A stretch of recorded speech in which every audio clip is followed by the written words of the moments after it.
It's really been 6 years, huh? Since this game got canceled. Shit, I'm old.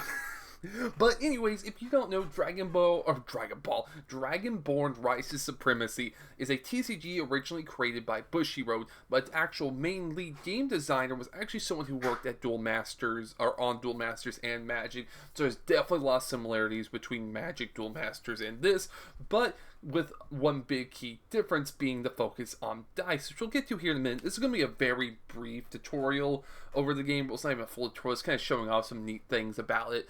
But definitely down below in the description will be a tutorial video by Cosmic Plays about the game as, it originally, I guess no, it's been about 7 years now. Or no, yeah, 7 years since it came out, like 6 years since the game got canceled. But yeah, they'll have a more proper tutorial down there. It's like a full game that they show off. I'm just going to be showing off the TTS table and some neat aspects of Dragoborne.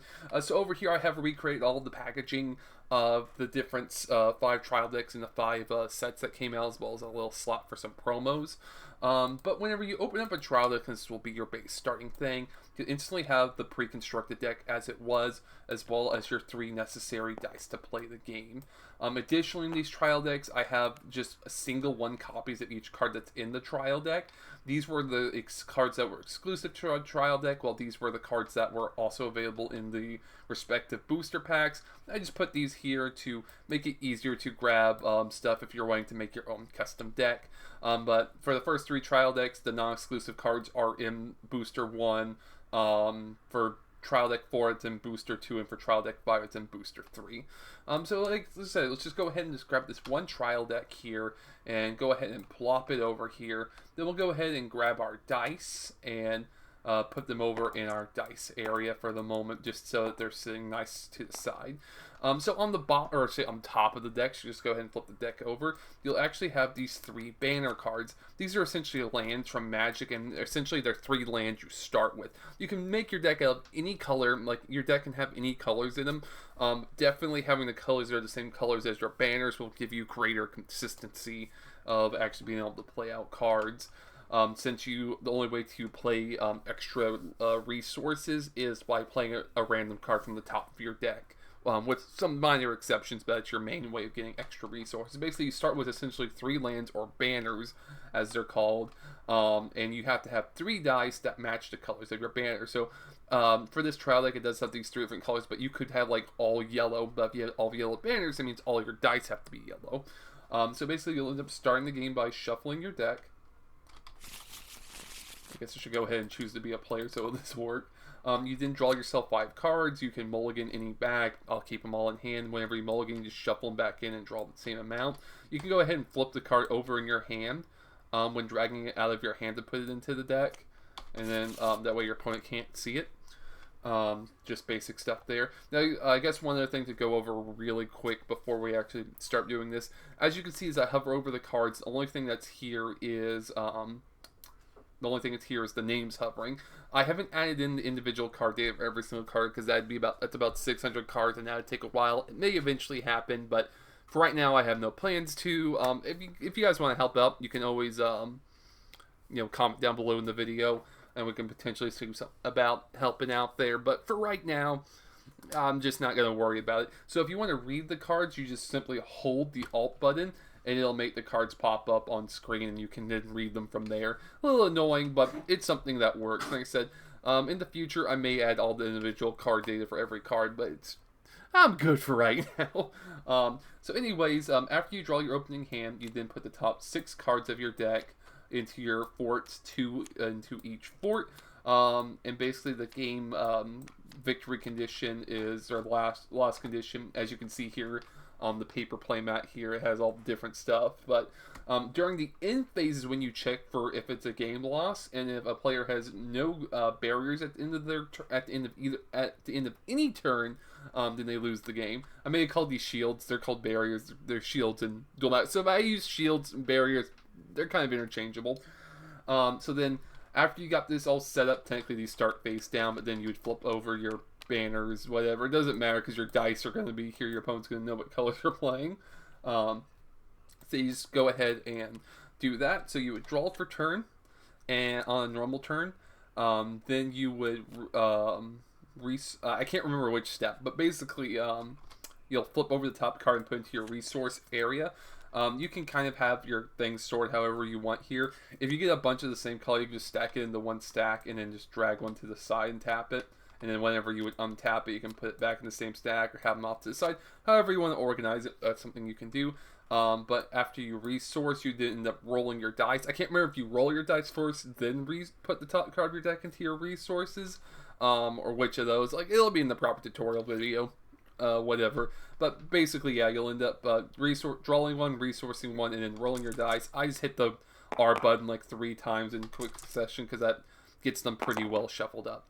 Alright, so now from here you can actually go ahead and start playing out cards. The person on the very first turn of the game doesn't actually get a free extra resource. And whenever you're playing cards out, you do need to play pay or tap your resources equal to the cost in the top left. So this is a let's look at this guy. He's a 2 cost. So he's a 2 cost yellow card, which means in order to play him out, I need to tap 2 resources. But at least one of those resources needs to be the same color as him. He can be, whenever you play a creature out, which you can tell because they have attack and endurance in the bottom left. You can have up to 2 in each fort. And then let's say here, let's say I tap this instead, just so I could tap this red one for like this guy. Alright, so we end up having our guys out here. Looks like you can have a max of 2. During your main phase, you can move your guys to any fort. You can, I can't remember if you have to have a full fort to play over. Like if there was 2 here, you can play another one over. I can't remember if you have to have a full fort to play over, or if you can just play over a guy that's already on the field. I can't quite remember on that. I'll have to actually look that up. And now I'm just now thinking about that. But now what you can do with your dice is that you can either put that dice on one of your creatures, and this is called a Drago Cross. Let's see, is there any cards here? Let me just go ahead and grab a card that actually uses the Drago Cross mechanic. Yeah, go ahead and grab him. So this guy has a little red dragon head with swords in it. This means Drago Cross. And it has a red dragon, which means that it associates with a red die. Which means if I put a red die on him, he will now be Drago Cross with that red die. Whenever you Drago Cross, you give a +1/+1 to that creature. So if I Drago Cross this red die into him, he becomes a 2/2 creature. But he also has the ability that while he's on red Drago Cross, he gets an extra 2/1. So he'd be a 4/3 creature. That's a 1 cost if you Drago Cross red.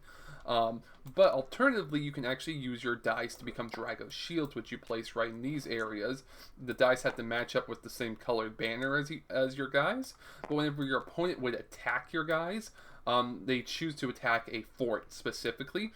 But in order to attack the fort, they have to deal damage to the Drago Shield in front of it. So this has 3 attack.